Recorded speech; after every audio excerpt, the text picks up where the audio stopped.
भावनाशील व्यक्ति लोक निर्माण के लिए आगे आए। किन्हीं व्यक्तियों, समाजों तथा राष्ट्रों का उत्थान पतन का हेतु उतना बाह्य वातावरण नहीं होता जितना कि उनका आंतरिक वातावरण अथवा उनकी अपनी प्रवृत्तियाँ। यह बात सही है कि व्यक्ति पर समाज की अच्छाई बुराई का प्रभाव पड़ता है, किंतु पड़ता उन पर ही है जो अंदर से निर्बल होते हैं, जिसकी प्रकृति उत्तम है, स्वभाव उत्कृष्ट है और प्रवृत्तियाँ ऊर्ध्वगामिनी है। उन पर समाज की विकृतियों का निकृष्ट प्रभाव नहीं पड़ सकता।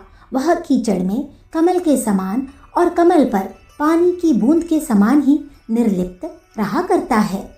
इसी सिद्धांत को कविवर रहीम ने एक दोहे में कहा है, जो रहीम उत्तम प्रकृति का करी सकत कुसंग, चंदन विष व्याप्त नहीं लपटे रहत भुजंग। सामाजिक विकृतियों का प्रभाव उन दुर्बल मना व्यक्तियों पर ही पड़ता है जिनके पास अपनी विवेक बुद्धि विचार शक्ति नहीं होती। जैसा दूसरों को करते देखते हैं, अपना भला बुरा सोचे बिना खुद भी वैसा करने लगते हैं। यह वृत्ति भेड़ वृत्ति है। एक आगे की भेड़ के कुएं में गिर जाने पर पीछे की सारी भेड़ें उसका अनुकरण कर कुएं में गिर जाया करती है। आत्मवान पुरुष सिंहों को यह भेड़ वृत्ति शोभा नहीं देती। रोग उन्हीं पर आक्रमण करता है जिनका स्वास्थ्य कमजोर होता है। स्वस्थ व्यक्ति पर रोग के कीटाणु हावी नहीं हो पाते। रोगों के कीटाणुओं में अपनी शक्ति से अधिक व्यक्ति के निर्बल स्वास्थ्य का बल रहा करता है। यदि उनमें अपना निज का ही अमोघ बल रहा करता, तब किसी बीमारी के फैलने पर कोई भी निरोग न रहता, सभी रोगी हो जाते। पर ऐसा होता नहीं है। रोग से सामान्यतः प्रभावित होने वाले के लिए यह सोचा जा सकता है कि यह व्यक्ति स्वयं ही स्वस्थ नहीं था, इसलिए इस पर रोग की संक्रामकता का प्रभाव पड़ा है। पूर्ण स्वस्थ मनुष्य शीघ्र संक्रमित नहीं होता। ठीक यही बात विकृतियों के संबंध में भी है। विकृतियां भी रोगों की तरह ही संक्रामक होती है।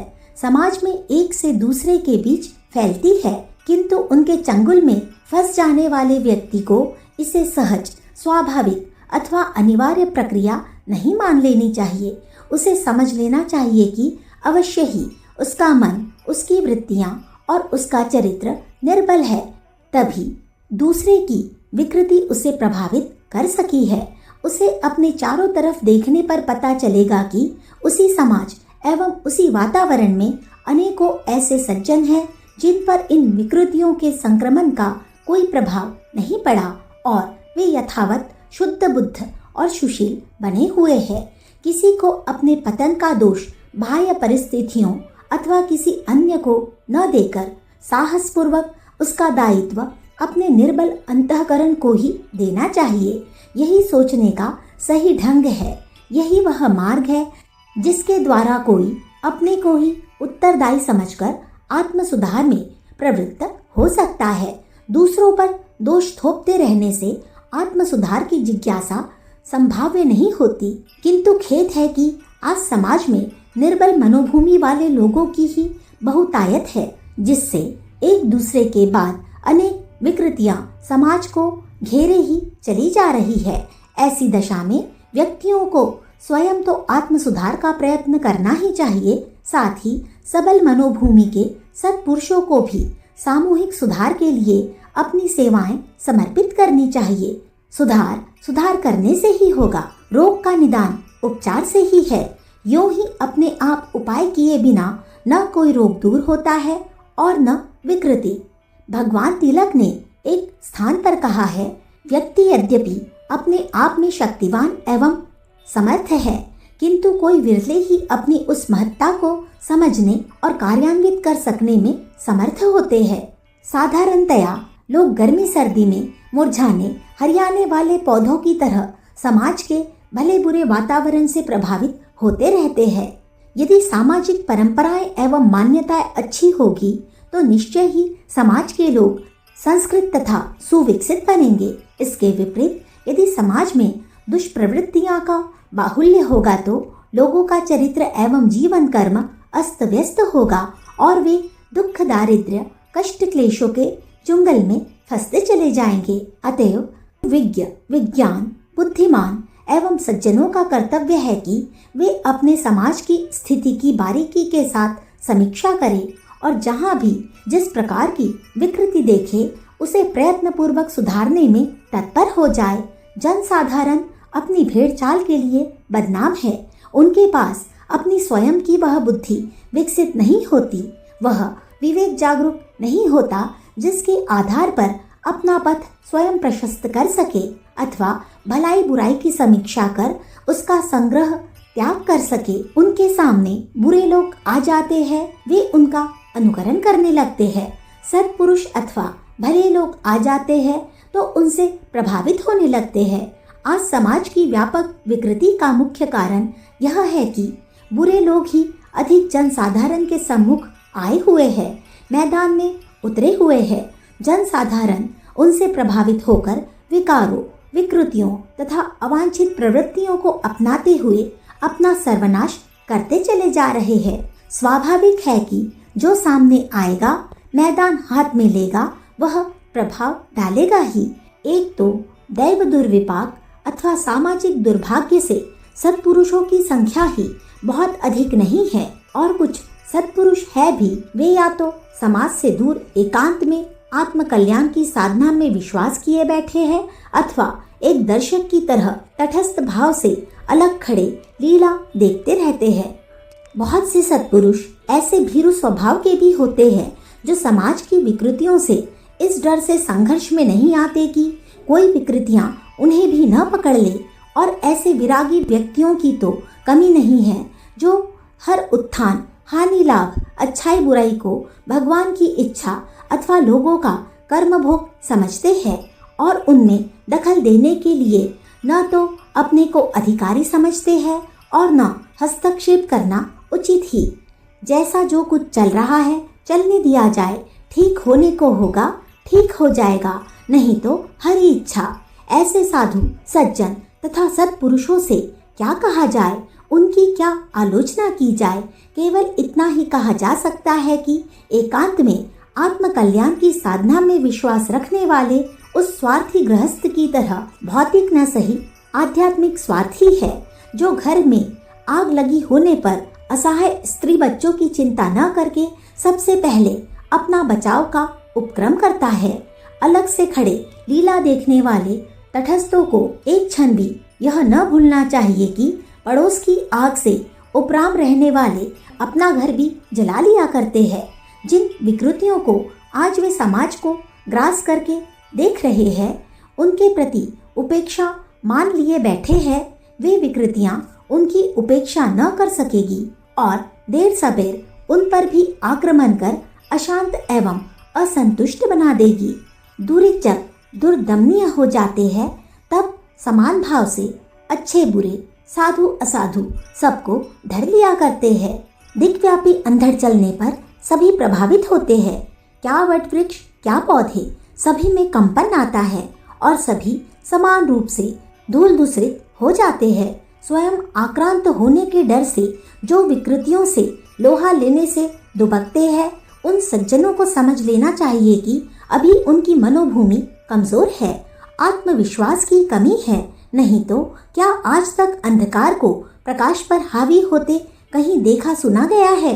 डॉक्टर यदि इस शंका से रोगियों के उपचार से विरत रहे कि कहीं कोई रोग उन्हें भी न लग जाए, तो बेचारे रोगियों को मृत्यु के अतिरिक्त और कौन सी गति शेष रह जाएगी। निर्विकार आत्माएं ही विकारग्रस्त की शोधक और सुधरे हुए ही बिगड़े हुए के सुधारक होते हैं। सत्पुरुष ही समाज के त्राता है। उन्हें किसी भय, भ्रम अथवा आशंका से अपने इस नैतिक कर्तव्य से विमुख नहीं होना चाहिए। यह उनकी सावधानी नहीं, भीरुता अथवा पलायन ही कहा जाएगा। समाज की हर अच्छाई बुराई, उत्थान पतन को भगवान की इच्छा अथवा लीला समझकर उनमें हस्तक्षेप को अनुचित मानने वालों को या तो इस ज्ञान का अभाव रहा करता है कि परमात्मा की इच्छा में विकृति नहीं होती, वह सदा शुद्ध एवं प्रबुद्ध है। अस्तु उसकी इच्छाएं भी शुद्ध एवं प्रबुद्ध ही होती है। निर्विकार परमात्मा की इच्छा में विकार का क्या प्रयोजन। अथवा वे वाक् चतुर ऐसे व्यक्ति होते हैं जो अपनी अकर्मण्यता अथवा उदासीनता को आलोचना का विषय बनाने से बचाने के लिए अत्यंतिक आस्तिकता का अनुचित सहारा लिया करते हैं। अस्तु कुछ भी सही, आज समय की आवश्यकता है कि सज्जन एवं सत्पुरुष आगे आए, मैदान में उतरे और पतनोन्मुख धावमान मनुष्यता की रक्षा विकृतियों, दुष्प्रवृत्तियों एवं दुष्टताओं से करे। आज अच्छाई बुराई का देवासुर संग्राम छिड़ ही जाना चाहिए। देव पुरुष सज्जनों को अपने अपने क्षेत्रों में अपना योग्य मोर्चा संभाल लेना चाहिए। अपने सत्कार्यों, सदाचरण एवं सद्वृत्तियों की मशालें लेकर निकले और जहाँ जहाँ अंधकार देखे उसे दूर करे। समाज की विकृतियाँ अब उस सीमा तक पहुँच चुकी है जहाँ पर यदि उन्हें आगे बढ़ने से न रोका गया तो निश्चय ही भारत न रह जाएगा। मनुष्यता बहुत अधिक मूल्यवान वस्तु है, उसकी रक्षा करना प्रत्येक जागरूक व्यक्ति का परम कर्तव्य है। परमात्मा ने मनुष्य का निर्माण सज्जनता के ही उपकरणों से इसलिए किया है कि वे स्वयं तो दिव्य एवं अधीन जीवन जिए ही, साथ ही अन्य प्राणियों को भी सुख शांतिपूर्ण जीवन जीने में सहायता करे। उस निर्माता ने प्रत्येक मनुष्य से यह आशा की थी कि वह सृष्टि में सज्जनता, सद्भावना, सहयोग तथा सहायता का वातावरण उपस्थित कर उसे स्वर्ग बना देगा। किंतु काल विक्षेप अथवा मानवता के दुर्भाग्य से आज मानव समाज ईश्वरीय आशा के विरुद्ध आचरण करने लगा है। जिन सौभाग्यवानों को अज्ञान, अंधकार अथवा अनाचरण से नहीं घेर पाया, वे ईश्वरीय आशा को चरितार्थ करे, मानव समाज के सुधार में तत्पर होकर श्रेय में भागी बने। जिनका पतन हो गया है या हो रहा है, उनसे तो किसी बात की आशा की नहीं जा सकती। आशा केवल उनसे ही की जा सकती है जो प्रभु कृपा से पतन से बचे हैं, जिन्हें अपने चरित्र एवं सद्वृत्तियों पर विश्वास है और जो यह समझते हैं कि अपेक्षाकृत उन पर दूसरों से अधिक ईश्वरीय अनुकंपा है, जिससे उनके हृदय में सद्भावनाओं का शेषांश विद्यमान है। वे ही देव पुरुष पतनोन्मुख समाज का उद्धार कर सकते हैं। उन्हें मनुष्यता की इस आशा को पूरा करना ही चाहिए। विकृतियों में अपनी न तो कोई शक्ति होती है और न धैर्य। उनका अस्तित्व ठीक उसी प्रकार अस्वाभाविक है जैसे प्रकाश के अभाव में अंधकार का। जिस समय समाज के सामने सत्प्रवृत्तियां आने लगेगी, विकृतियां स्वयं ही भागने लगेगी। विकृतियों का अस्तित्व निश्चय ही सत्प्रवृत्तियों के गोपन के कारण ही है।